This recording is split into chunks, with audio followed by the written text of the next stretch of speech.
Tolee, akkam jirtu hordoftoota jaallattoota barattoota Oromiyaa Education Tube nagaa keessanii nagaan isiniif haa baay'atu. Guyyaa har'aa kanas paartii sadaffaa keemistirii kutaa 11ffaa jechuudha. Paartii sadaffaatiin walitti deebinee jira. Chemical Kinetics kan jedhu chapter 3 waliin ilaalaa jirra.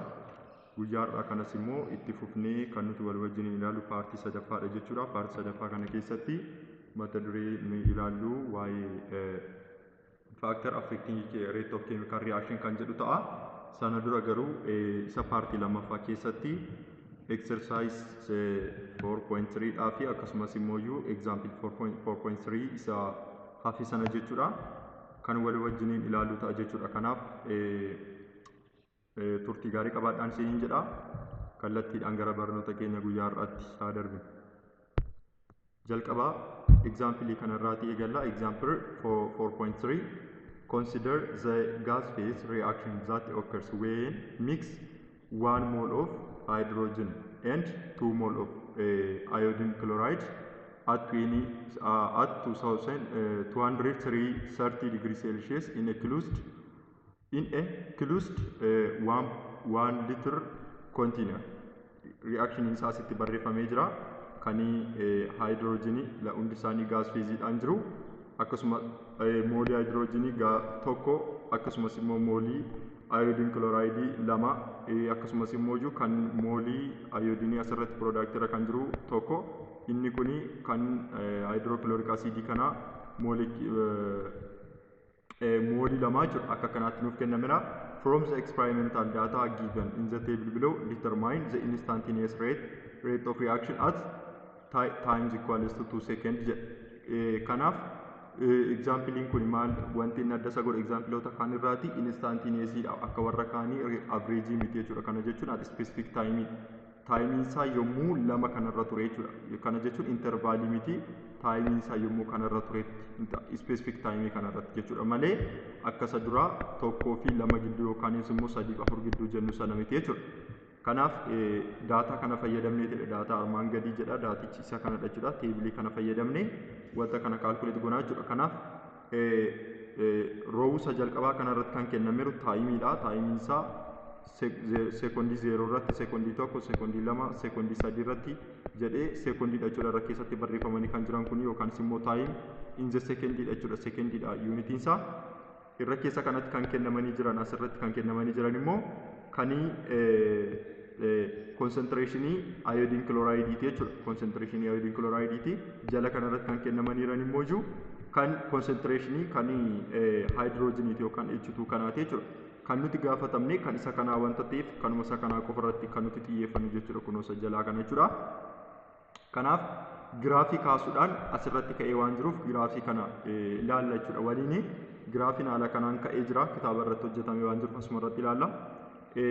Graafiin kuni concentration hydrogen versus timeidha jechuudha. Versus timeidha. Kana yeroo jedhu concentration hydrogen isicha asii ol barreeffameeru kanadha jechuudha. Kan isa irraa olee irratti barreeffamee jiru kanadha jechuudha. Concentration hydrogen jechuudha. Concentration hydrogen inni jala kanarra asirraan akkasitti barreeffamee jiru kun immoo taayimii isaati jechuudha. Yookaanis immoo yeroo itti fudhatedha. 0 sekondi 2 sekondi 3 sekondi jedhee warri kun sekondiidha jechuudha.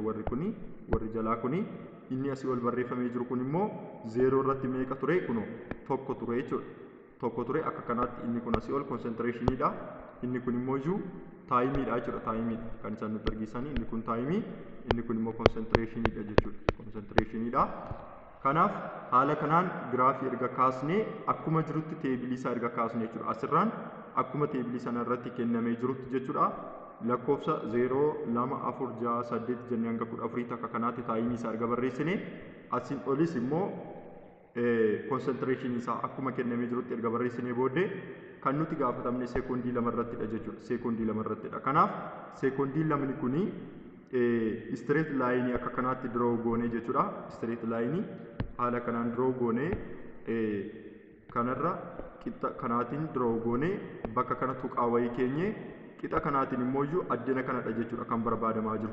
Lafa kanatti meeqa akka ta'edha jechuudha kan barbaadamaa jiru. Instantaneous kanarrattidha. Garuu bakka kanarratti nuuf kennamee jiru teebilii irratti wanta ta'eef maal goona jechuudha. Isa kennameeru san fakkeenyaaf akkuma beektanii line tangent yeroo jennu bakka tokkotti touch kan godhudha mathematics keessatti akkuma jiru jechuudha. Kanaaf ishee line parabola fakkaatu kan akka kanaatti erga kaastanii bakka tokkotti qofa laayiniin kun iddootti touch godhu jechuudha. Kana jechuun kunoo bakka kanatti qofa tuqee jechuudha. Straight laayinii kana kaastu. Straight laayinii kana immoo maal gootu jechuudha. Asiin 4 irratti kennameera. Asiinis immoo 1 irratti kennamee jira wanta ta'eef akka kanaatti erga kaafattanii booddee haala kanaan calculate kan gootan jechuudha. Kanaaf slope isaa hydrogeniin negative maaliif reactant side irra wanta jiruufi negative qaba. Negative concentration of hydrogen divided this time coefficient waan hin qabneef tokkodha wanta ta'eef asitti barreeffames rakkoon qabu jechuudha. Yoo dhiifames kanaaf reetiin isaa yommuu lama ta'utti meeqadha jechuudha. Isa kana asii 0.6 kana asii 0.3 kana kan isin fudhattan jechuudha. Kan akka faayinaaliitti yookaanis immoo concentration hydrogenii isa lammaffaatti fudhattu jechuudha. Concentration hydrogenii isa lammaffaa ishee kana immoo concentration hydrogenii akka isa tokkoffaatti fudhattu jechuudha. Pointii kana asii immoo pointii kana akka isa jalqabaatti fudhattu. Kana booddee foormulaama paartii jalqabaa keessatti ilaalle keessatti fayyadamtu jechuudha. Kana jechuun inni kun eessaa dhufee gaaffii jedhuu fi inni kun concentration hydrogenii isa lammaffaa hir'isuu concentration hydrogenii isa tokkoffaati jechuudha. Isa tokkoffaati jechuudha. Inni kun kan lakkoofsa tokkooti jechuudha. Bakki kun immoo kan lakkoofsa lamaati jechuudha. Kanaaf irra yerootti fudhate yookaan change of time dha jechuudha. Change of time keenya immoo tuqaa kanarratti tuqaa kana bakka 0.6 ta'e kanarratti yookaanis immoo bakka kanarratti meeqa ture 1.15 ture jechuudha. 1.15 dha. Bakka kanarratti immoo 3.95 dha jechuudha. 3.95 kunoo kanarratti bakka kana ture. Isa kanarratti immoo bakka kana ture jechuudha. Kunoo akka kanaattidha. Reactant side irra waan jiruuf hammuma yeroon dabalu concentration isaa immoo xiqqaachaa deema. Consumed ta'aa deema yookaan disappear ta'aa deema inni irra kanaafidha. Negative value kun kan isheen argisiistu. Haa ta'u garuu 0.3 irraati 0.6 yeroo hir'isnu minus 0.3 waan dhufuufi negatiivni isaanii inni ala jiru kunii fi inni keessaa negative 3 dhufe wal balleessaniif kanaaf yeroo hiramu deebiin dhumarratti argamu positive akkanadha jechuudha. Kana negatiivni inni argisiisu wanti sun consumed ta'a jiraachuu isaati jechuudha. Teebiliin kun kana kan inni argisiisu. Mee exercise kana ilaallu. Using the initial concentration and the fact that concentration of oxygen is 0.64 times 10 to the power of minus 2 mole per liter at 600 second in table 4.1 jedha. Teebilii 4.1 irrattidha jechuudha kan inni kennamee jiru. Teebilii 4.1 jechuun isa jalqabaa isa gara jalqabaa irratti nuuf kenname sana jechuudha. Kan inni argisiisaa jiru isa sana deemtanii bakka isaa ilaallachuu danda'uu qabdu jechuudha. Teebilii sana yeroo fayyadamtanii kanaaf iddoo sanatti kan nuuf kennameeru teebil 4.1 irratti jechuudha. Teebil 4.1 irratti kan oksijiinii asirratti kan nuuf kenname concentrationin oksijiinii 0.64 baay'isuu 10 paaworii negatiiva 2 yeroo jedhu achirratti illee akkasuma taayimiin isaa yeroo 600 turetti jechuudha. Yeroo 600 turetti kan kennameeru suma kanadha jechuudha. Suma kanadha yommuu taayimiin nuuf kenname suni taayimiin isaa yeroo taayimiin nuuf kenname suni yeroo taayimiin nuuf kenname 600 turetti jechuudha. 600 yeroo inni turetti concentration nuuf kennameeru concentration oksijiinii jechuudha. Meeqa ture 0.0064 ture jechuudha. Isuma kana minus 2 inni jedhee walqixadha jechuudha. Walqixadha kana jechuun tuqaa bakka kana jirtu tokko lama si'a lama yeroo as fiddanii kunoo bakka kanatti si'a lama yeroo fiddanii 0.64 times 10 to the power of minus 2 jechuu dandeenya jechuudha. Minus 2 kanaaf lakkoofsonni kun lamaan isaanii walqixadha jechuudha. Akka kanaatti kennamee jira. Salphaadhumatti gaaffii kana deebisuudhaa fi kaalkuleeshinii baay'ee keessa otoo hin seeniin haala salphaa ta'een akkamitti akkasiin deebisuu dandeessan isinitti hima. Kan nuuf kenname kan oksijiniiti. Garuu kan gaafatamne kan eenyuti? Kan daayinaayitiroojiiniidhaa fi kan nitrogen dioxide taayimiin nuti irratti gaafatamni garuu wal qixadhaa jira at 600 second lamaan isaaniiyyuu yommuu 600 second irra ga'an meeqadha jedheetu nu gaafate jechuudha. Kanaafi maal yaadachuu qabdu jechuudha. Balanced chemical equation ishitti duraan nuuf kennamte sana yaadachuu qabdu jechuudha. Innis akkam ture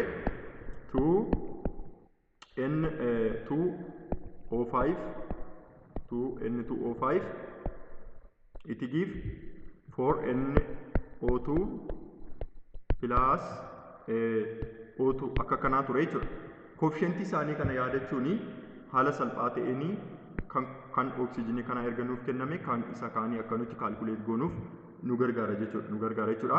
Kanaafi kan oksijiinii kanaa kan nuuf kenname kan ishee kanaa jechuudha 0.0064 dha jechuudha. Mallattoo wal qixaa bakka kana galchine bakka kanaatii meeqa qabna jechuudha 1/4 qabna jechuudha. 1/4 qabna. Addina kanaatii kan isa kanaa jechuudha. Kan isa kanaa inni kan NO2 kanaa jechuudha. Akkasumas immoo iyyuu kan isa kanaa immoo 1/2 qabna. 1/2 koefficientii isaanii 1/, jettanii barreessitu wanta ta'eef kan isa kanaa akka kanatti barreessina jechuudha. Kana booddee kallattiidhumaanii kan isa kanaa yeroo barbaadnu kan NO2 kan N2O kan isa kanaa jechuudha. Kan nitrogen dioxide yeroo barbaadnu jara kana lamaan equate gochuudhaani kan irraatii barbaadna jechuudha. Kana jechuun kiriskroosii baay'isuudhaani kan nuti argannu jechuudha. Haaluma salphaa ta'een kan nuti argachuu dandeenyu jechuudha. Kanaaf dursa kan jara kana lamaanii haa barbaadnu. Asirratti 1/4 kana jechuun haaluma salphaa ta'een 1/4x is equals to y jechuun maal jechuudha. Gatii y keenya maaltu isaa nutti argisiisa. Y is equals to 4x jechuudha. 4x kanaafiyyuu kiriskroosii yeroo baay'isnu gatiin NO2 isheen kun as baay'atti wanta ta'eefi concentration N2O kan NO2 kana jechuudha. Kan NO2 kana concentration isaa 4 baay'isuu 0.0064 ta'a jechuudha. Kana walitti baay'istanii dhumarratti lakkoofsi isin argattan yookaan immoo kaalkuleetarii fayyadamtanii lakkoofsi isin argattanii afuriin erga baay'istanii booddee jechuudha 0.0256 ta'a jechuudha. Ishee kana taati kanii jalqabaa jechuudha. Lammaffaa irratti immoo isa kana barbaaduudhaafis isa kan oksijiinii isa kanii dinitrogen pentaoxide barbaaduudhaafis jaruma sana lamaan equate gootanii argachuu ni dandeessu jechuudha. Haaluma salphaa ta'een kan isaanii argachuudhaafis jechuudha. Kanaaf bakka kanatti kan isaa immoo 1/2 dha jechuudha. 1/2 kanaafiyyuu 1/2 concentration of N2O5 which is equals to 0.0064 erga jettanii jechuudha. Inni kun kan oksijiiniiti, inni kun immoo kan isa kanaa koefficientii isa kanaati jechuudha. Kanaaf lakkoofsi lamni kun as dhuftee jechuudha. Akkuma maal jennu akkuma 1/2x equals to y jennee y'in keenya 2x ta'uu jechuudha. Akkuma kanaati kiriskroosii baay'isnee arganna jechuudha. Kanaaf lakkoofsi lama kuni kanatti baay'atti. Kanaaf concentrationiin kan dinitrogen pentaoxide kanaa meeqa ta'a jechuudha. 2 baay'isuu 0.0064 ta'a jechuudha. Kanaaf dhumarratti riizaaltiin kana walitti baay'istanii argattanii 0.0128 ta'a jechuudha. Akka kana ta'a. Lamaan isaayyuu concentration waan nu gaafatee fi mol per litre yookaan L-1 mol L-1 mol L-1 ta'a jechuudha. Kana ta'a. Gaaffiin tokkoffaanii akka kana ta'a jechuudha. Gaaffii lammaffaan kun kan isaa lammaffaa kanaa jechuudha. Consider the reaction 2 mole of methane 2 mole of ethane 2 mole of ethane 2 mole of ethane which is it give what kan ethanii moolii lama jechuudha. Ethanii moolii lama kuni butiinii kan inni nuuf kenne jechuudha. Isheen kun ethiniidha jechuudha. Ethiniin moolii lamaan ishee ethiniin bakka kanatti kan ishee nuuf kenniteetu jira product irratti 1 mole of butiiniidha jechuudha. Inni kun lamaan isaayyuu alkiiniidha. Akka kanaatti jechuudha. From the experimental data, dataan bakka kanatti nuuf kennamee jira teebilii kanarratti jechuudha. In the table below, plot the graph for the consumption of ethylene versus time. Kana jedhu giraafii akkasaa isa 4.3 irratti kaasuu ni dandeenya jechuudha. Giraafii akkaataadhuma nuuf kennamee jiru kanatti jechuudha. Akkaataadhuma nuuf kennamee jiru kanatti kani concentration isaa asii ol yookaanis immoo y axis kanarratti taayimii isaa immoo x axis irratti jechuudha. Kan nuti piloot goonu akkaatuma nuuf kenname kanatti jechuudha. Kana jechuun taayimii bakka kanatti 0, bakka kanatti 10, bakka kanatti 20, bakka kanatti 40 jennee, bakka kanatti 60, bakka kanatti immoo 100 jennee haala kanaan erga keenyee booddee asii ol y axis irratti immoo concentration isaanii jechuudha. Yommuu inni 0 turetti tuqaa kanarratti jechuudha meeqa ture jechuudha. Inni kuni 0 tuqaa 8 4 akkasumas immoo yeroo inni 10 turetti immoo jechuudha. Yeroo inni 10 turetti immoo yeroo inni 10 turetti jechuudha. Naannoo kanatti immoo jechuudha naannoo meeqa ture jechuudha 0.621 jechuudha. Isa kana akkaataa jirutti kan nuti barreessinu. Yeroo inni 20 ta'e irratti immoo jechuudha. Yeroo inni 20 ta'etti immoo 0.479 ta'e jechuudha. Akka kanaattidha jechuudha kan inni increase ta'aa deeme. Giraafii akka kanaattidha salphaadhumatti kan isin gaafattanii. Kan nuti gaafatamne immoo calculate the rate of reaction between time interval of 10 second to 30 second jedha. 10 second to 30 second. Calculate the rate of time nuti gidduutti gaafatamne 10 kanaatii fi 30 gidduutti kana jechuun naannoo kanatti intervaalii kanaaf kana gidduutti jechuudha. Meeqadha averageedhaan kan nuti gaafatamne. Kanaaf salphaadhumatti maal goona jechuudha foormulaa part 1 keessatti fayyadamne sana fayyadamuudhaan reetii reakshinii kanaa jechuudha. Reetii chemical reakshinii kanaa yookaan immoo kan C2 H4 kanaa jechuudha. Maal goona minus of change of concentration of C2H4 jenne bakka kanatti 1/2 jiraachuu qaba jechuudha. Bakka kana lakkoofsi lama waan jiruufi minus 1/2 ta'a jechuudha. Minus jenne minus 1/2 concentration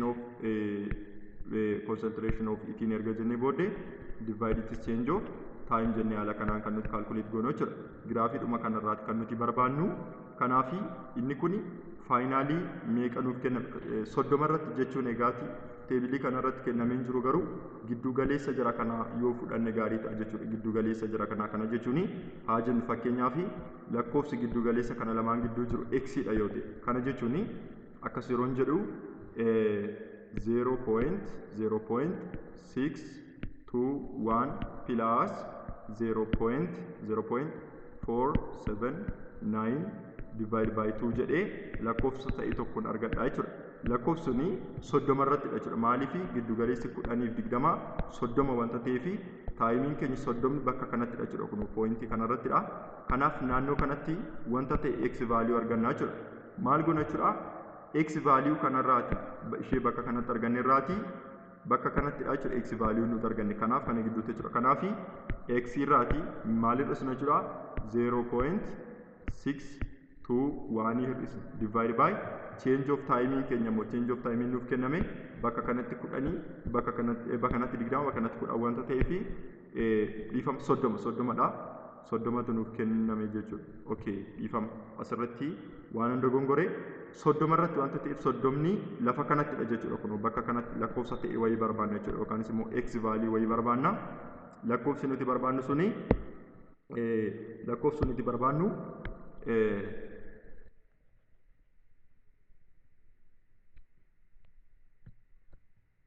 lakkoofsi yookaanis immoo kan nuti gaafatamne jechuudha. 30 irratti wanta ta'eefi bakka kanatti seekondii 20dha. Bakka kanatti seekondii 40dha. Kan nuti gaafatamne immoo 30 irratti. 30 immoo poointii kanadha jechuudha. Kanaaf bakki kuni 30 yookaanis immoo seekondii 30 bakka kanatti jechuudha. Seekondii 30 bakka kanatti jechuudha. Bakka kanatti immoo lakkoofsa ta'e wayii argannaa jechuudha. X calculate goona. Akkamittiin kan nuti X kan argannu isa jedhudha jechuudha. Kan wajjin ilaallu maal goona? Jara kana lamaan walitti daanaa jechuudha. Jara gidduu isaanii jiran kana lamaan walitti daanaa jechuudha. Jara kana lamaan walitti daana. Kun dogongoradha. Kanaaf jara kana lamaan walitti daaniitidha jechuudha kan nuti argannu. Kana jechuun bakka kanatti 30 irratti jechuudha. 30 irratti meeqa akka arganne kanaaf kana walitti daanee jechuudha. Bakka isa kanaa fi isa kana walitti daanee lamaaf irra kana jechuun 20 fi 40 gidduutti kan argamu lakkoofsa 30 wanta ta'eef jechuudha. Kan gaafatamne 30 irratti wanta ta'eef maal goona jechuudha? Concentration isa 20 irra jiru. Kana jechuun 0.479 plus 0.328 jenne jara kana lamaan walitti daanee lamaaf irraa jechuudha. Kanaaf lakkoofsa ta'e wayii arganna. Lakkoofsi suni yommuu taayimiin keenya 30 sekendii irra ga'etti yommuu taayimiin keenya 30 sekendii ta'e irratti waan argannedha jechuudha. Kanaaf maal goonaa?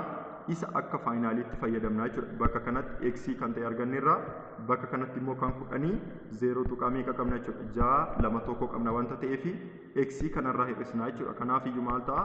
X minus inni kun immoo 0 tuqaa 6 2 1 hiruu taayimiin nuuf kenname immoo 30 fi 10 gidduudha jechuudha. 30 fi 10 gidduuttidha kan nuti gaafatamne wanta ta'eef 30 irraatii 10 hir'isnee lakkoofsa ta'e wayii argannaa jechuudha. Lakkoofsa ta'e sana 20 irraa jechuudha. 10 irraatii 30 irraa 2 yeroo hir'isnu jechuudha.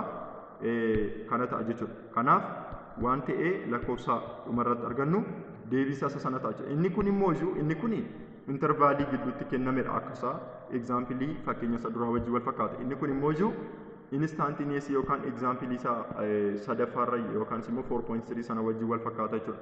Kana immoo taanjenti laayinii kaasuudhaan fakkeenya isaa duraa sana jechuudha. Taanjenti laayinii fayyadamuudhaan jechuudha kan nuti kaalkuleet goonu jechuudha. Isa gaaffii lammaffaarra jiru kana jechuudha. Isa gaaffii lammaffaarra jiru isa biirra jiru kana jechuudha. Isa biirra jiru kana akkaataa nuti itti kaalkuleet goonu laayinii akka kanaa erga kaafannee booddee jechuudha. Erga kaafannee sarara kanarra akkuma isa duraatitti jechuudha lakkoofsota concentration isaanii jechuudha. Lakkoofsota akka 0.88 4 akkasumas immoo 0.621 0.328 kan erga keenye asirraan immoo 0.4 akkasumas immoo 40 60 jennee 100 jennee erga keewwannee booddee jechuudha. Taanjenti laayinii 45 irratti 45 jechuun egaati bakka kana 40 qabna bakka kana immoo 60 qabna 45 approximation naannoo kanadha yoo ta'e maal goona jechuudha. Poointii kanarratti jechuudha. Waan akka kanaa diroo goonee jechuudha. Bakkatti al tokko qofa touch godhu. Bakkatti al tokko qofa touch godhu yookaan immoo giraafii sirrii ta'edha jechuudha kan nuti kaasnee ilaaluu qabnu. Bakka kanatti giraafii sirrii ta'e kaasnee ilaaluu qabna jechuudha. Giraafii sirrii ta'e kana jechuun tuqaa kanarratti jechuudha. Tuqaa kanarratti maal goona? Qixa kanaatiin lakkoofsa tuqaa ta'e wayii asii fudhanne asii immoo bakka kanatti fudhanne jechuudha. Straight laayinii akka kanaa goone iddootti al tokko qofa touch godhu jechuudha. Akka kanaatti asii 40 akka inishaaliitti asii immoo 60 akka faayinaaliitti fudhanne maaliifi 60 fi 40tu nuuf kennamee jira wanta ta'eef jechuudha. 60 irratti lakkoofsi nuti qabnu meeqadha? 0.250 dha jechuudha. Akkasumas immoo 40 irratti kan nuti qabnu 0.328 dha jechuudha. 0.328 dha jechuudha. Akka kanaa goonee maayinasii qaba. Inni kun jechuudha rate of reaction isaa maaliifi akkuma argaa jirtanii inni kun reactant side irratti waan argamuuf jechuudha. Reactant side irratti argama itiniin kun jechuudha. Kanaaf iyyuu haala kanaan lakkoofsa jara kana lamaan erga walirratti hir'istanii lakkoofsa dhumarratti argattanii negatiivni kun maal argisiista jechuudha. Negatiiva ta'a. Negatiivittiin hammisaa konsentireeshiniin kun riyaaktaantii irra waan jiruuf dikiriisdi ta'aa jiraachuu isaati kan inni argisiisu jechuudha. Lakkoofsi hirtanii fi change of timing keenya inni kun change of concentrationidha. Change of concentrationidha inni kun change of timing keenya immoo 60 irraatii 40 hir'isnaa jechuudha. 60 hir'isuu 40 deebii akka kanaa calculate goonee waan argannu negatiiva qaba. Negatiivni sun maal argisiisti? Hammisaa reduced ta'aa jiraachuu jechuudha yookaan immoo disappear ta'aa jiraachuu yookaan consumed ta'aa jiraachuu isaa kan argisiisu ta'a jechuudha. Gara mata-duree keenya sar'aatti haa darbinu. Mata-duree bal'aa kana conditions needed for chemical reaction jedha. Chemical reaction tokko gaggeeffamuudhaatii fi conditioniiwwan yookaan albureewwan guutamuu qaban maal akka ta'anii wantoota kana sadantu jiru. Tokko isaanii wal wajjin kan ilaalu ta'a jira. Chemical reaction are usually explained by collision theory. Chemical reaction ini collision theory dhaan ibsama yeroo baay'ee yeroo hedduu jechuu isaati. The assumption of collision theory is that chemical reaction takes place due to the collision between molecules. Akka collision theory kun jedhutti akka inni jedhutti chemical reaction kan inni gaggeeffamu maalifidha? Walitti bu'insa molecuulota gidduutti uumamuunidha jedha jechuudha. Conditions needed for chemical reactions are those warra kana sadiinidha jechuudha. Isaanis inni jalqabaa collision between reactants jechuun kanneen wal nyaatanii walitti bu'insa uumuu qabu. Inni taan immoo proper orientationidha. Walitti bu'insi isaanii qoftis ga'aan ta'u kanaaf proper orientationii qabaachuu ni qabu jechuudha. Proper orientationii tokko isaa waliin ilaalamaa akka ta'e akkasumas immoo activation energy yookaan sufficient energy ga'aa ta'e qabaachuu qabu jechuudha warra kana sadanidha. Isa jalqaba collision between reactant kana ilaallu. The collision theory of rate of reaction is that in order for reaction to occur between reacting species kana jechuun kan akka atomii kan akka ayonii kan akka molecuulii kan maal keessa jiran jechuudha. Species reactant keessa kan jiranii jechuudha. Kan jechuun elementiin tokko kan compoundiin tokko atomota yookaanis immoo ayinoota yookaanis immoo akkasumas immoo molecuulota of keessaatti qaba jechuudha. Species akka kanaa of keessaatti qaba jechuudha. Warreen kuni walitti bu'insa uumuu danda'u qabu jechuudha. Chemical reaction jiraachuudhaaf walitti bu'insa uumuu qabu yookaanis immoo contact ta'uu qabu jechuudha. The rate of reaction is directly proportional to the number of collision per second. Rate of reaction yookaanis immoo inni akka kanaatti barreessinu kun jechuudha. Rate of reaction directly proportional will number of collision yookaanis immoo hamma walitti bu'insa partikiloota sana wajjiniin directly proportional dha jechuudha. Directly proportional to number of collision dha jechuudha.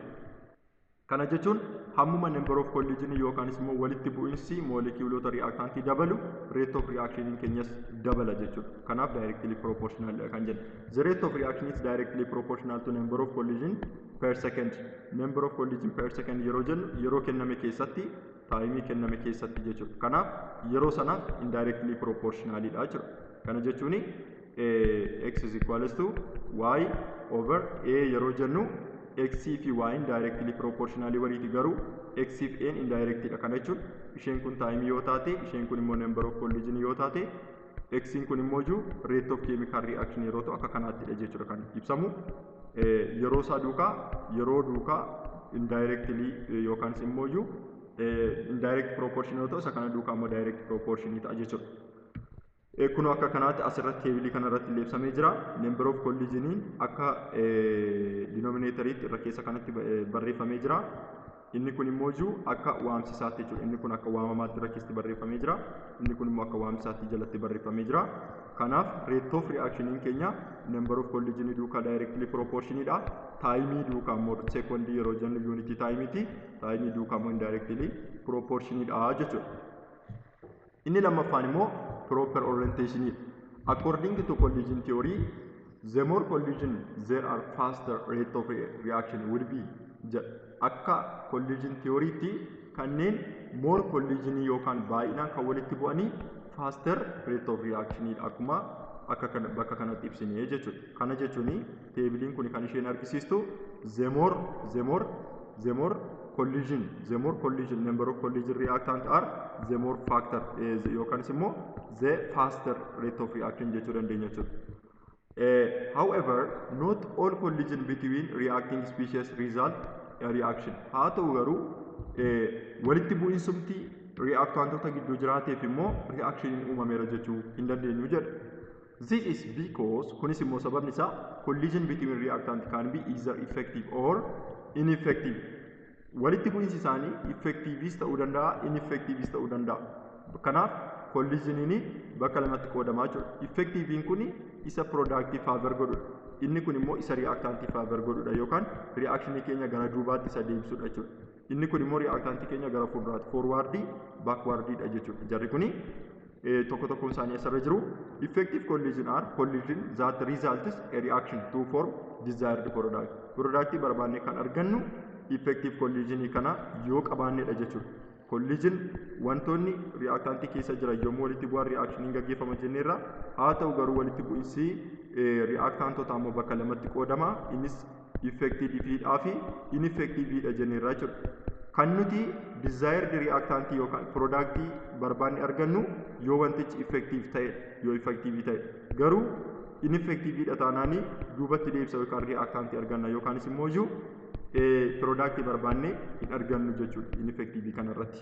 Ineffective collisions are collisions that do not result reaction to form desired product. Productii barbaanne kan nuuf hin argamsiifnedha jechuudha. Thus, the collision between molecules should be have proper orientation. Kanaafiyyuu collisionin suni walitti bu'insi reactantota gidduu jiru proper orientation qabaachuu qaba jechuudha. Fakkiin kuni isadha kan inni argisiisu jechuudha. Warra kana lamaa yoo ilaalle ineffectiveidha, inni dhumaa kuni garuu effectiveidha. Maaliif akka ta'e wal wajjin ilaallaa jechuudha. Akkuma asirratti argaa jirtanii nitrogen monoxide jechuudha. Inni kun nitrogeniidha, inni kun oxygeniidha. Akkasuma bakka kanatti yoo ilaaltanii inni kun nitrogenii, inni kun oxygeniidha jechuudha. Inni kun immoo ozoniidha yookaanis immoo O3 jechuudha. Oxygenii 1 2 3 jechuudha. Kanaafiyyuu hundi isaanii oxygeniidha jechuudha. Jarri kuni warri kunis akkasuma oxygeniidha, ozonii jechuudha. Warri kunis ozoniidha jechuudha. Amma gaa bakka kanatti yoo ilaaltanii kallattii kanaan kan jiru nitrogeniidha. Kallattii kanaan kan jiru immoo oxygenii isa gidduuti jechuudha. Gidduu kana kan jiru kana jechuun resonance structure beektu. Resonance structure yeroo jennu kan akka kanaa jechuudha.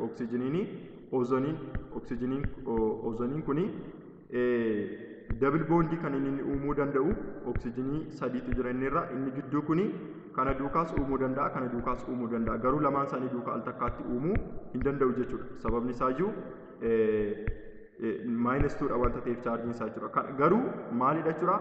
Al takka yeroo tokko tokko kana duukaa isa kana duukaa qofa uuma, yeroo tokko tokko immoo isa kana duukaa uume, isa kana duukaa immoo single bond ta'a jechuudha.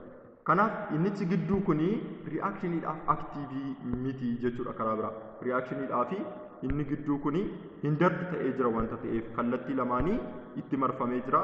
Asirraan immoo loon peeriinis irra jira wanta ta'eef chemical reactionii gaggeessuudhaaf active miti yookaanis immoo inactiveidha jechuudha. Oxygeniin gidduu jiru kun. Kanaaf kallattii kanaa yoo ilaaltanii nitrogeniin kuni eenyu wajjiniin jechuudha kan inni walitti collide ta'ee oxygenii isa gidduutti argamu isa hindered ta'ee jiru kana walitti bu'e jechuudha. Kanaaf iyyuu desired product nuuf hin uumne maal ta'e jechuudha? Bakka kanatti walitti bu'ee collision ta'ee jiru. Collide ta'e yookaas immoo colligeniin uumame. Haa ta'u garuu wal nyaatinsa gaggeessa otoo hin taane gara dudduubaatti deebi'e jechuudha. Inni kun gara akkuma bakka kana akkuma walitti bu'etti inni kun duubatti deebi'e, inni kun duubatti deebi'ee reactantii ma deebisee uume jechuudha. Inni kunii fi inni kun wal fakkaataadha yeroo ilaaltu. Kanaaf reactantii matu deebi'ee bakka kanatti uumame jechuudha. Kuni reactantii favor godhee jechuudha. Isa kanas yoo ilaaltanii inni kun immoo rakkoon isaa maalidha jechuudha? Kallattii kanaan kan jiru oxygeniidha. Kallattii kanaan kan jiru oxygenii isa gidduuti jechuudha. Oxygenii isa gidduu isa hindered ta'e kanatu oxygenii kana lamaantu walitti bu'e. Kanaaf iyyuu inni kuni chemical reaction gaggeessuudhaaf active waan hin taaneef ammas maal ta'e jechuudha? Colligeniin bakka kanatti uumame gara dudduubaatti deebi'ee isuma reactant irra jiru kana fakkaatee jiru. Walitti bu'ee wal biraa deebi'u kana jechuun fakkeenyaaf waasii namni tokko asii yoo dhiite inni tokko asii yoo dhiite bakka kanatti walitti dhufanii walitti bu'anii maal ta'u gara isaaniitti deebi'anii isuma duraa sana fakkaatu jechuudha. Reactantiidhuma sana fakkaatu akka kanaatee jira wantichi. Inni kuni lamaan isaayyuu ineffective collision ta'a jechuudha. Inni kun immoo effective collisionidha.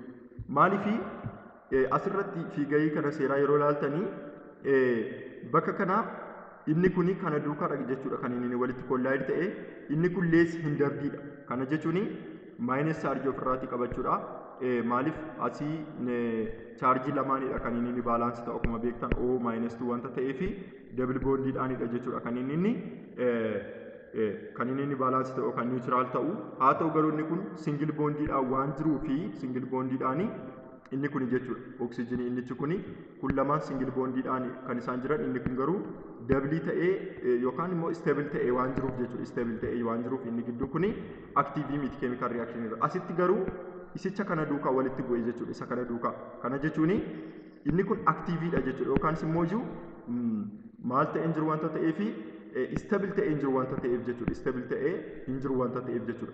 Kanaaf isa kana duukaa yeroo walitti bu'u reactioniin sun akka isa duraa duubatti deebi'e otoo hin taane walirraatti deebi'e otoo hin taane oksijiiniin kun dhufee kana gidduu seenee reactionii gaggeessee product nuti barbaannu nuuf kenna jechuudha. Ilaala asirratti oksijiiniin bakka kana 3 ture, bakka kana 1 ture, bakka kanatti oksijiiniin tokko kanarraatii ba'ee as keessa seenee oksijiiniin tokko immoo oksijiiniin lama hafan immoo bakka kanatti oksijiinii daayimoolekiyuulii ta'anii hafanii jechuudha. Kanaaf inni kun bifa gaaziitti yeroo ba'u reactionii keessatti inni kun immoo desired product barbaadamedha jechuudha. Fiigariin kun kana fakkaata jechuudha.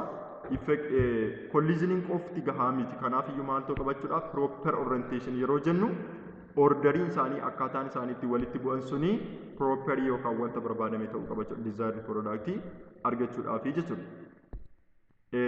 Inni sadaffaan factor affecting keessaati inni sadaffaan activation energy.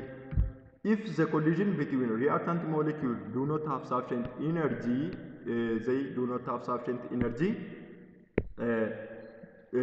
then no reaction will occur. Collisioning reactant molecule yookaan immoo kanneen wal nyaatan sana gidduu jiru energy gahaa miti yoo ta'e yoo walitti bu'aniyyuu reactionii uumuu hin danda'anii jedha. Reactionii uumuu hin danda'an. Sufficient energy jiraachuu qaba. Activation energy ni jennu kun jechuudha. Therefore, for the reaction to take place, collision must always occur with sufficient energy to break the bond in the reactants and form new bonds in the product. Kanaaf iyyuu reactioniin takes place ta'uudhaaf collisioning suni maal ta'uu qabachuudha. Collisioning jiraachuu qaba. Maal duukaa with what? With sufficient energy. Akkuma collisioning jiraachuu qabu energiin gahaa ta'ee wanta sana reactantii productis barbaadame nuuf kennu jiraachuu ni qaba jechuudha. To break sufficient energy kun maal nu fayyada yoo jenne to break bonds in the reactant and form new bonds in the products. Kana yeroo jedhu reactantota lamaan gargar diigee kana jechuun break godhee jechuudha. Productota lamaan immoo bondi walitti godhee kana yeroo jedhu waan lamatu jira jechuudha. Kan break ta'us jira, kan bondi ta'us jira. Inni reactant irraa break ta'a, inni product irraa immoo formit ta'a. Kana jechuun kunuunsa bakka kanatti ilaalle jechuudha. Amma bakka kanatti yoo ilaaltanii oksijiinii 3 ta'ee jiru kuni warri reactant irra jiranii gargar caccaban gara maaliif jechuudha? Gara oksijiinii fi gara oksijiinii lamaatti jechuudha. Inni tokko, inni kun tokko, inni kun lama jechuudha. Kun warri kun lamaan asirratti bakka kana jiru jechuudha. Asitti immoo oksijiiniin inni ofiisaatti hafe kun immoo warra kana duukaa yookaanis immoo nitrogen monoxide kana duukaa walitti bondi ta'uudhaan maal uume jechuudha? NO2 uume jechuudha. NO2 uume. Bakka kanatti oksijiinii tokko kanaa fi NO kana gidduutti bondi formit ta'eera jechuudha. Inni kun bondi formit ta'e kan jara kana immoo kan oksijiinii sadan kana gidduu ture immoo break ta'e jechuudha. Break ta'e kanaaf innichi lees hindardi ta'e kun yookaanis immoo reactioniidhaaf aktiivii ta'ee jira wanta ta'eef inni kun akkasa kana hindardi waan hin taaneef reactionii gaggeessa jenneera. Because of it is less hindariiti yookaanis immoo marfamee baay'inaan marfamee waan hin jirreef chemical reaction aktiivii wanta ta'eef chemical reactionii gaggeesseera jenneerra. kan reactantii boondiin isaanii break ta'a kan product immoo formed ta'a jechuudha. Akka kana jechuu barbaadeetudha. Energy kanaaf nu barbaachisa jechuudha. Thus minimum amount of energy needed for the reaction is known as activation energy. Kanaaf energy xiqqaa jedhamu chemical reaction tokko gaggeessuudhaaf nu fayyadu maal jedhama jechuudha. Activation energy jedhama jechuudha. Energy xiqqaa yeroo jennu maal jechuudha? Fakkeenyaaf amma namni tokko dhagaa yookaanis immoo ba'aa ta'e tokko lafaatii fuudhee iddoo biraa geessuu fi yoo xinnaate humna ba'aa sana baatu danda'uu qabaachuu qaba jechuudha. Sanaa ol yoo qabaates gaariidha, garuu yoo xinnaate fakkeenyaaf amma inni kuni ulfaatinni isaa jechuudha. Tokko niwutoonii dha'u ta'e nam kun immoo 0.5 niwutoonii qaba yoo ta'e humna maal ta'a jechuudha baachuu hin danda'u. Kanaaf iyyuu minimum energy yookaanis immoo annisaa xiqqoon nam kun dhagaa kana qabaachuu qabu tokko niwutooniidha jechuudha. Lama yoo qabaate salphaatti baachuu danda'a, garuu minimum energy inni qabaachuu qabu kanadha. Kanaaf minimum energy reactionii sana start gochuudhaaf reactionii sana jalqabsiisuuf nu fayyadu activation energy yookaan EA mallattoo kanaan bakka bu'achuudha. Activation energy kuni kanadha jechuudha. According to kinetic molecular theory, the average kinetic energy of particles of substance is directly proportional to absolute temperature. Akka kinetic molecular theory jedhutti isuma kanatti fufeete jechuudha kan inni jiru. Inni kunis according to kinetic molecular theory, average kinetic energy of particles of substance is directly proportional to absolute temperature. Akka kinetic molecular theory jedhutti isa kan physics irratti akkuma beektan jechuudha. Naannoo seerota 9 qabachuudha. Akka inni jedhutti average kinetic energy yookaanis immoo KE kan bakka buufamu kun jechuudha directly proportional with absolute temperature. Akkuma beektanii akkuma temperature increase ta'uuni fakkeenyaaf amma meeshaa ta'e tokko keessa wanti ta'e wayii yookaanis immoo substance ta'e wayii tokko yoo jiraate akkuma isin ho'istanii moolekiyuulonni isaanii sosochii eegalu. Fakkeenyaaf amma konteenarii ta'etti bishaan naqxanii yommuu abiddarra keessa yookaanis immoo humna elektirikii kan akka istoovii fa'aa yommuu sakkaatanii sababa ho'a sanaatii fi moolekiyuulonni bishaanii kun sosochii eegalu jechuudha. Inni kuni increase temperature isaa increase wanta ta'eef kinetic energy yookaanis immoo annisaan sochii isaaniis increase ta'a jechuudha. Akkuma beektanii kinetic energy directly proportional with temperature kan jenne kanaafidha jechuudha. As temperature of the reacting species is raised, the average kinetic energy of reacting particles increases considerably jedha jechuudha. Kana yeroo jedhu akkuma temperature species yookaanis immoo sanyiiwwan yookaan wantoota wal nyaatanii raised ta'u yookaan ol ka'u average kinetic energy reacting particle kanaas increase ta'a jechuudha. This causes the particles of reactant to collide more frequently and with greater energy. This results increase in reaction rate. Kunis immoo partikiloonni walitti bu'an suni kana jechuun yommuu temperature dabalu kinetic energy isaanii dabalaa inni yeroo sosochii isaanii yookaan annisaan energy isaanii dabalu immoo akkuma sosocho'anii walitti bu'uun isaanii yookaan collide wal gochuun isaanii guddata jechuudha. Kanaaf jalqaba irratti immoo maal jenneerra walitti yeroo bu'an immoo chemical reaction isaanii maal ta'a jenneerra yookaan immoo rate of chemical reaction isaanii increased ta'a jenneerra. Isa kana haasa'uu barbaadeeti jechuudha. Kanaaf jara kana ilaallachuudha. Factor affecting gosoota shanan kana ilaallachuudha. The rate at which warri nuti amma ilaalle kun warri kun shananii warri darban kuni kondishinoota jiraachuu qabanidha jechuudha. Chemical reaction jiraachuudhaaf kondishinoota jiraachuu qabanidha jechuudha. Warri kun immoo rate of chemical reaction affect kanneen godhan gosoota kana wal wajjiniin ilaalla jechuudha. The rate at which reactants are consumed and the products are formed during chemical reaction vary greatly. Kana yeroo jedhu reactantini the rate at which reactants are consumed and the products are formed during chemical reaction vary greatly. yeroo itti reactantonni consumed ta'an yookaan disappeared ta'aa deemanii fi productni immoo formed ta'aa deemanii rate chemical reaction isaanii garaagaradha jechuudha. Inni kuni maaliif garaagara ta'e jedhu faaktoriiwwan kanneen shanan wal wajjiniin kan ilaallu ta'a jechuudha. Sababiin isaa warreen kana shanantu affect godha jechuudha wal wajjiniin ilaalla tokko tokko isaanii. Even a chemical reaction involving the same reactant may have different rate under different condition. Kana yeroo jedhu reactant nuuf kenname fakkeenyaaf oksijiinii ida'uu soodiyeemiidha yoo ta'e temperaturiin isaa 20 degree Celsius irratti fi 30 degree Celsius irratti wal qixa miti jechuudha wal qixa miti maaliif temperature isaaniitu affect godha utuma oksijiinii edda lamaan isaatti oksijiiniidhaa fi soodiyeemii wal nyaata isa gaggeessanii jiranii conditionii isaanii yookaan haalli isaan keessatti wal nyaatanii wal fakkaataa waan hin taaneef chemical reaction isaanii illee wal fakkaataa hin ta'u jechuudha. Factor that affecting the rate of chemical reaction are change in temperature, change in concentration, nature of reactant, surface area and presence of catalyst. Kanneen kana shanin jijjiirama temperature, jijjiirama amount yookaan concentration isaanii jechuudha. Akkasumas immoo uumamuma isaanii kana jechuun jalqabuma elementii sun gosa akkamii ture kan jedhu akkasumas immoo surface area isaanii jechuudha. Surface area xiqqoo keessattii fi guddaa keessatti kan gaggeeffaman illee wal qixa miti. Akkasumas immoo catalyst yookaan immoo si'eessituu yookaan immoo arrow irratti yeroo baay'ee asirratti kan barrooftu jechuudha. Yommuu productive reactantiin yeroo reactantii wal nyaatanii productive formed go'an irratti kaataalistoota yookaan si'eessitoota garaagaraa fayyadamuuf dhiisuun illee garaagarummaa fida jechuudha. Maarratti rate of chemical reaction irratti jechuudha. Tokko tokko isaanii haa ilaallu. Inni jalqabaa nature of reactantidha yookaan immoo uumamuma reactantii sanaa jechuudha. Nature isaa. The rate of reaction depend on the chemical nature of substance in the reaction. Rate of reaction maarratti hundaa'a jedha.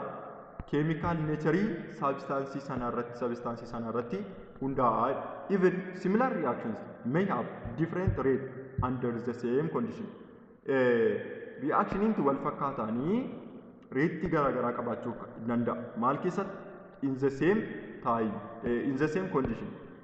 The same condition yookaan immoo haala wal fakkaataa keessatti reactioning wal fakkaataan different rate qabaachuu danda'a. Lala kana yeroo jedhu temperature isaa pressure isaa wantoonni hundumtuu wal fakkaataa ta'ee garuu sababii nature isaa irratti hundaa'ee jechuudha. Yookaanis immoo active ta'uu danda'a inactive ta'uu danda'a akkuma beektan elementoonni wal caalu isa kana jechuu isaati.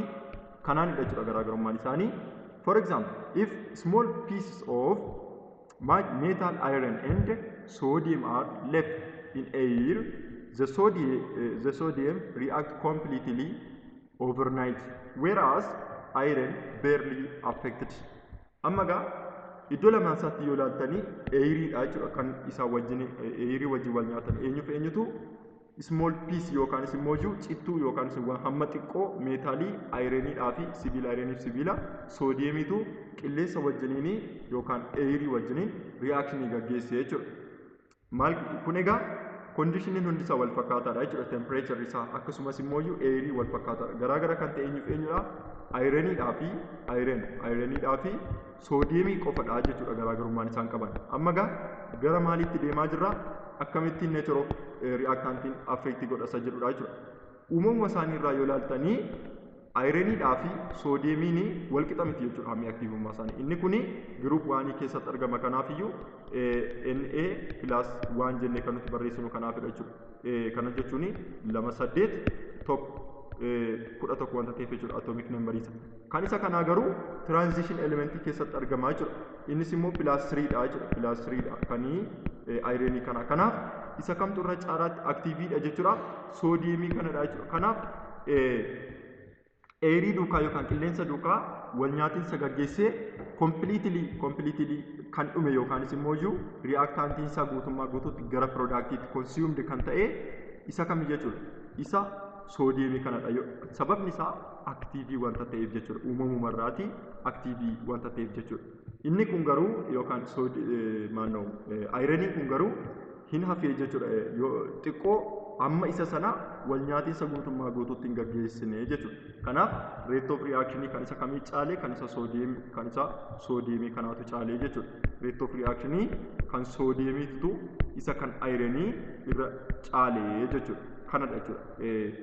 Nature of reactant yeroo jennu activeness isaanii ilaalla. Size isaanii activeness isaanii jechuudha kan nuti ilaalla. Inni lammaffaan surface area of reactantiin. Inni kun immoo yeroo wal nyaatan sana ispeesii isaan keessatti wal nyaatinsa gaggeessantu murteessaadha jechuudha. Reaction can be classified as homogeneous, the same phase, and heterogeneous, different phases. Kana jechuun reactioniin bakka lamatti kan inni qoodamu isaanis homogeneous reaction fi heterogeneous reaction dha. Homogeneous reaction yeroo jennu kanneen feezii wal fakkaataa qaban. Kana jechuun reactantiinis productiinis feezii wal fakkaataa kan qaban. Fakkeenyaaf A plus B itti give C jennee inni kun gas phase dha, inni kunis gas phase, inni C irra jiru kunis gas phase dha yoo ta'e jarri kun the same phase dha. Kanaaf homogeneous jedhamu. Heterogeneous yeroo jennu immoo fakkeenyaaf A solidii ta'ee B gaazii ta'ee C immoo liquidis yoo ta'e fakkeenyaaf jarri kun maal ta'uu isaaniiti heterogeneous different phase ta'uu isaaniiti jechuudha. The rate of reaction between two phases depend to a great extent on surface area of contact between them. Rate of reaction ni phaseewwan lama gidduu jiru maal irratti kan inni hundaa'u great extent surface area yookaanis immoo jiru bakka isaanitti walitti bu'anii collide ta'anii reaction uuman sana irratti hundaa'a jechuudha. Surface area yookaan bal'ina extent meeshaa sanaa yookaanis immoo jiru wanta isaan keessatti reaction gaggeessan sana irratti hundaa'a jedha. Finally, divided solid react more rapidly than the same amount of substance in large body because of greater surface area available. Solid particle kanneen ta'anii yookaanis immoo kanneen bifa jajjabootiin argamanii surface yookaanis immoo surface area bal'aa keessattidha jechuudha kan isaan reaction gaggeessanii jechuudha. Fakkeenyaaf amma bakka kanatti kan barreeffamee jiru jechuudha. Asirratti kan barreeffamee jiru nitrogen monoxide kanaafi nitrogen monoxide kuni gara maalitti kan inni decomposed ta'e gara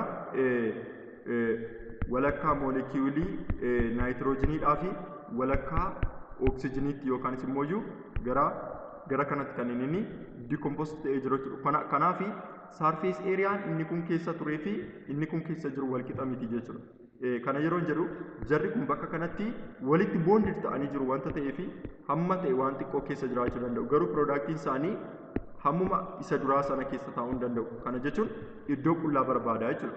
Fakkeenyaaf waan ta'e tokko akka solid particle fakkeenya yoo fudhatta waanuma fakkeenyaaf waan akka kanaa yoo jiraate inni kunii fi erga caccabsamee booddee inni kun amma bakki isa ga'u bakka xiqqaadha. Garuu erga caccabsamee booddee bakka hamma duraa sana caalaa qabata jechuudha. Erga gargar caccabsamee booddee jechuudha. Ispeesiin erga gidduu isaatti uumamee jechuudha. Inni kuni surface areaadha jechuudha. Surface area. Surface area kuni direct proportion with rate of reaction dha baay'ee. Hammuma surface area isaanii increase ta'e rate of reaction isaanis increase ta'a. Akkasumas inni jalqaba laalle kuni nature of reactant kunis kanneen active ta'an akka soodiyemii kana isaantu rate of reaction guddaa qabachuudha. Kanaaf rate of reaction kuni directly proportional with surface area dha jechuudha. Directly proportional with surface area.